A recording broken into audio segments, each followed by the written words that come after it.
মার্কিন president Donald ট্রাম্পের দ্বিতীয় মেয়াদে এক অদ্ভুত ঘটনা লক্ষ্য করা যাচ্ছে। গুরুত্বপূর্ণ সব ঘোষণার ঠিক আগ মুহূর্তে শেয়ার ও তেলের বাজারে কোটি কোটি ডলারের লেনদেন হচ্ছে।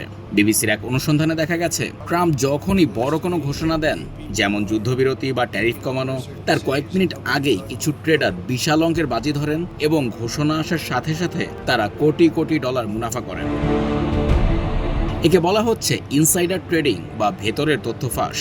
উদাহরণ হিসেবে 9 মার্চের কথা বলা যায়। ট্রাম্প যুদ্ধ শুরু হওয়ার ঘোষণা দেওয়ার 47 মিনিট আগেই তেলের বাজারে অস্বাভাবিক লেনদেন হয়, যার ফলে তেলের দাম 25% কমে গেলে ওই ট্রেডাররা বিশাল লাভ করেন। শুধু শেয়ার বা তেলের বাজার নয়, আধুনিক অনলাইন বেটিং প্ল্যাটফর্মগুলো যেমন পলিমার্কেটেও এই কারসাজির ছাপ স্পষ্ট।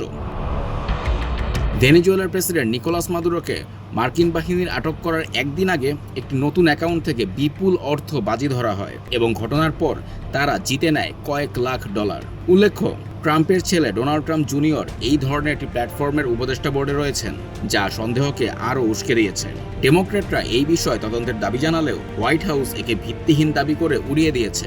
যদিও আমেরিকায় সরকারি তথ্যের অপব্যবহার করে ব্যবসা করা আইনত দণ্ডনীয়, কিন্তু তথ্যের উৎস প্রমাণ করা অত্যন্ত কঠিন হওয়ায় এখন পর্যন্ত কেউই সাজা পায়নি। ফলে এক রহস্যময় উপায়ে ট্রাম্পের প্রতিটি গুরুত্বপূর্ণ টুইট বা বার্তার মাধ্যমে পর্দার আড়ালে একদল মানুষ ফুলে ফেপে উঠছে। magnified what was happening.